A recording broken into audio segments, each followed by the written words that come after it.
Bonjour, bonsoir, bienvenue au Canada, bienvenue à tous pour notre deuxième volet consacré à la 36e édition du Festival international du film de Toronto. 300 films projetés en 10 jours, un marché en coulisses qui tente de dénicher la perle rare. Le Slumdog millionnaire de l'année, c'est tout cela, Toronto, et c'est ce que je vous propose de découvrir en notre compagnie. Merci Salma. Salma, Kira, Vanessa, Frida. Les égéries des grandes marques cosmétiques profitent de Toronto pour faire leur cinéma indépendant, s'il vous plaît. Nous avons traqué une à une ces divas, symboles mondial du luxe. Luc veut son Oscar, il pourrait bien l'avoir Besson, mais la route est encore longue pour lui comme pour sa Lady. Dans le film du même nom, Michelle Yeoh qui trouve dans le personnage de Aung San Suu Kyi le rôle d'une carrière. Nous serons tout à l'heure à la première nord-américaine. Sortie nord-américaine justement pour Machine Gun Preacher, l'histoire vraie d'un bad guy qui se donne une mission humanitaire, sauver les enfants africains. Le bad guy c'est lui, Sam Childers. Dans le film il est interprété par un excellent Gérard Butler. La première était bien sûr torontoise. Et puis sortie mondiale de What's Your Number en VF Sexlist avec Anna Faris et Chris Evans. C'est à Los Angeles que nous retrouverons les deux stars de cette comédie romantique plutôt sympathique. Cinéma du cœur, cinéma passion, nous ferons le tour de ces productions qui ont demandé des années de travail et de sacrifice. Ce n'est pas parce qu'on a George Clooney au générique que tout est réglé d'avance. C'est le cas d'Alexander Payne pour The Descendants. Ce n'est pas non plus gagné lorsque Marlon Brando décide de jouer dans un film tunisien, surtout lorsque ce géant du cinéma meurt. Avant le premier tour de manivelle, Rida Bey a quand même fait son film Always Brando et nous offrira un premier regard en avant-première mondiale. Nous serons avec lui en plein centre de Toronto. Est-ce que ce film représentera la Tunisie aux prochains Oscars? J'espère, j'y compte bien.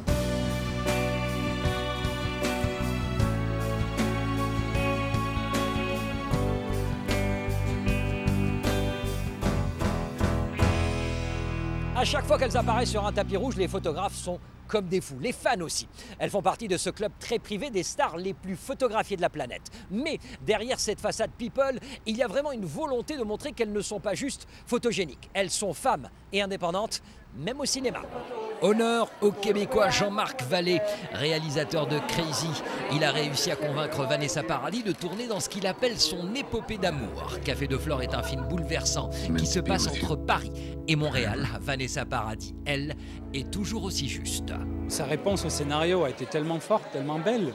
Je l'écoutais parler du personnage et du film et elle m'a conquis, elle m'a eu et voilà, on est là aujourd'hui à présenter le film. Et je suis très très heureux de vous la présenter en Jacqueline, attendez de la voir, elle va vous bouleverser. Salma Hayek, assaillie par les fans à la sortie de la projection de Americano. Il ne s'agit pourtant pas d'une première torontoise hyper médiatisée. Petite salle pour un film intime, un film français tourné aux États-Unis et signé Mathieu Demy. Comment est en français aujourd'hui? Meilleur? Oh, non, c'est terrible. C'est terrible? Terrible, oui. So in English then. Please. You can do it in French and I answer in English. Je le fais en français, toi tu parles en anglais. C'est tout beau. Pourquoi tu as choisi de faire ce film? Bueno, first of all, I was very flattered that he wrote it for me. And I was very moved of his passion. And it's very rare to come across a film that is so personal and intimate. I wanted to do it. I wanted to do a French film too, you know. So it was perfect because I didn't have to speak French, which is so embarrassing. My French is very bad. L'histoire se passe aux États-Unis, à Los Angeles, parce que j'ai grandi là-bas. Puis le film s'évade au Mexique.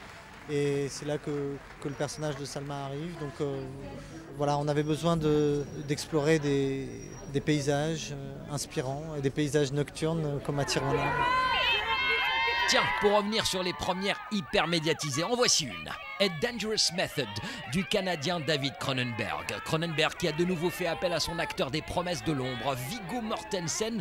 Il incarne le psychanalyste Sigmund Freud. Carl Jung, son disciple, est joué par Michael Fassbender. Jung, qui décide de soigner une jeune femme souffrant d'hystérie. Elle deviendra sa maîtresse et en même temps une patiente test pour ce qui deviendra la psychanalyse. Tell me about the first time you can remember being beaten by your father. It's exciting me. La véritable révélation de ce film, Keira Knightley, un rôle extrêmement difficile qu'elle a approché pourtant avec un flegme 100% britannique. There are threads that link you to the character, you know, emotionally you understand it. This was a character for me that I had no frame of reference for. There is nothing that links us. So it was sort of building somebody from the ground up, which was really exciting. So it meant sort of a lot of reading, really.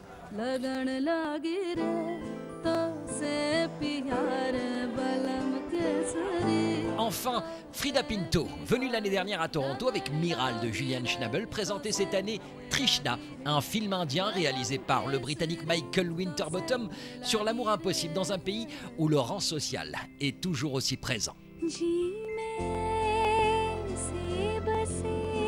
It's everything an actor wants to do, to kind of sink their teeth into something very, very reality-based, very almost something that you know someone would just wake up and say, oh my God, that's the story of my life. You know, that could be the story of my life.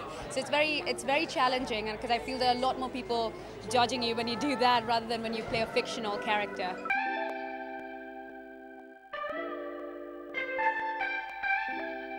North America premiere of my film.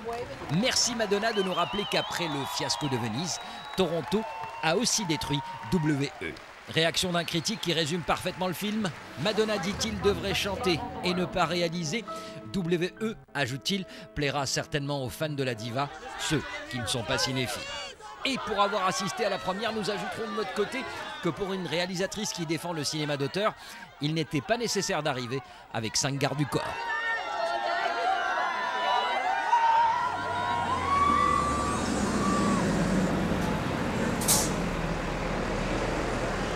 À tous ceux qui se demandent si on fait la fête ici à Toronto, croyez-moi, c'est ici que nous passons une partie de la journée dans le tramway pour aller d'un endroit à l'autre et couvrir un maximum d'événements pour ce festival de Toronto. Justement, d'autres news, d'autres films dans un instant.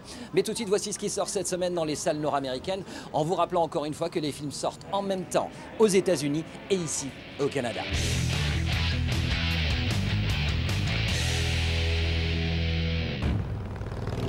Voici Sam Childers, ancien truand, membre du gang des motards. Sam s'est lâché dans sa vie et jamais du bon côté, jusqu'au jour où Sam décide de changer. C'est vers un Soudan, en pleine guerre, qu'il partira. À ce jour, il a sauvé des centaines d'enfants soudanais d'une mort certaine en construisant un orphelinat. This is a war zone. If you stay here, you're going to get killed. You're the real guy, right? Voici le vrai Sam Childers. Ce film, intitulé Machine Gun Preacher, raconte son incroyable aventure. I hope when they walk out of there that they realize it's not about Sam Childers. It's about you. It's now what are you going to do about it? Voici à présent l'acteur qui l'interprète, l'Écossais Gérard Butler. Gérard qui s'en sort merveilleusement bien, mais avec quelques égratignures physiques et morales. C'est vrai qu'il n'est pas facile, ce personnage. Never have I been more proud to finish a film, more happy to finish a film because I was exhausted, and in some ways more sad because it was, you know, this was a great role for me, and I loved every day creating this story and this character, and where the places that we went, especially down in Africa, and working with those kids.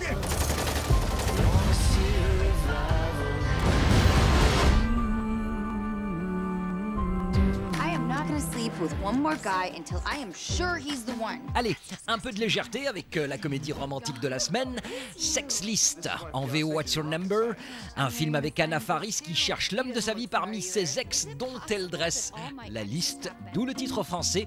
Malheureusement chez certains, elle n'a pas laissé apparemment un souvenir impérissable. We dated? Allie! Of course. C'est le genre de comédie qui plaît aujourd'hui. On pense bien sûr à Mes meilleurs amis, mais souvenez-vous, nous sommes aux États-Unis. Entre la fiction et la réalité, il y a la prudence. I don't think it's a good idea for anybody to revisit their past relationships, but I do think that sometimes we can't help it, you know, especially now in the age of like Facebook and everything. It's so easy to do. So, but it's definitely dangerous territory. Très sympathique pourtant cette comédie Sex List avec une liste d'ex que vous reconnaîtrez. Ils ont tous pris d'ailleurs beaucoup de plaisir à faire ce film. Un film qui devrait terminer en bonne position du box-office. Wow, I wouldn't have known I was gay if I hadn't dated you.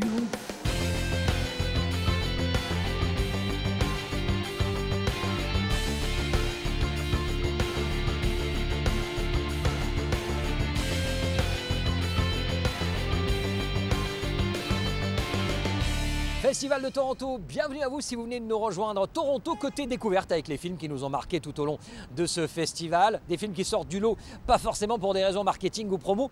Vous allez voir que ce sont souvent des projets très personnels. I've always loved this festival, but when I've come as a viewer, and it was a wonderful place to launch Sideways 7 years ago. I'm happy to be back. Une perle, ce film, The Descendants. Clooney, veuf, papa de 2 enfants, peut à peine gérer l'enfance et l'adolescence, mais lorsqu'il apprend que sa défunte femme le trompait et que tout l'archipel des îles Hawaï le savait, le sol se dérobe littéralement sous ses pieds, et cela n'a rien à voir avec le fait de courir en savate. 50 ans et parents. Voilà un rôle que Clooney n'avait pas encore joué dans sa carrière. Et c'est vrai que grâce à Alexander Payne, c'est un autre Clooney qu'on découvre dans ce film. I think there's a sense that he's able to turn things from funny to sad really quickly, and he's just a master of it. So I'm not quite sure why he's so good, but he's really good.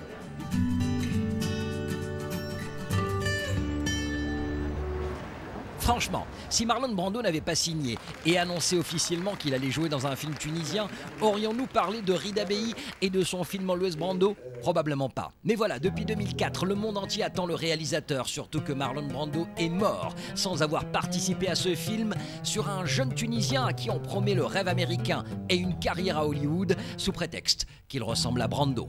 Dès que Brando a disparu, donc les producteurs et les financiers ont disparu avec. Et il ne fallait pas que je lâche ça. Il fallait ce moment magique, comme un conte. Marlon Brando recevant un cinéaste du Sud, un cinéaste arabe, dans sa maison, dans sa chambre à coucher. Il fallait quelque part que ça existe, qu'on le raconte.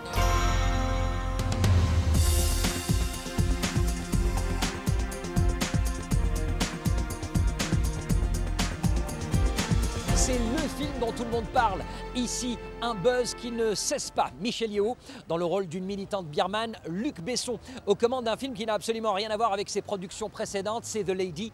Le nouveau Besson, un film qui plaît, un film qui surprend. The Lady présenté ici au Roy Thompson Hall dans quelques instants. Luc Besson croit en ce film qu'il a intitulé The Lady. La Grande Dame, un film qui l'emmène loin du genre Besson action, un film qui parle d'un courage exemplaire, celui d'une femme qui a tout laissé derrière elle, son mari, sa famille, uniquement pour défendre les droits de ses concitoyens dans un pays appelé Myanmar et plus connu sous le nom de Birmanie. Le plus extraordinaire dans tout cela, depuis 20 ans qu'elle est en résidence surveillée, Aung San Suu Kyi est libre de sortir de chez elle, prendre un taxi et quitter son pays. Mais elle ne pourra jamais y remettre les pieds. Right now, when I see the movie, it takes you over emotionally because I know if it was me, I would have taken that cab. Michelle Yeoh donne dans ce film la performance d'une carrière et montre qu'une experte en arts martiaux, star d'action et ex-top modèle peut porter sur ses épaules un sujet aussi sensible que celui-ci. Luc Besson et son actrice défendent leur film et espèrent surtout que le buzz alertera l'opinion internationale sur la situation de Aung San Suu Kyi. Le temps passe, le souvenir s'effrite et c'était une nouvelle façon de reparler d'elle, de parler d'un côté beaucoup plus humain, de parler de son histoire personnelle qui s'entremêle avec son histoire de son pays d'ailleurs. Et voilà, c'est un nouvel éclairage et je pense que ça va la faire connaître beaucoup mieux dans son tissu, dans son âme.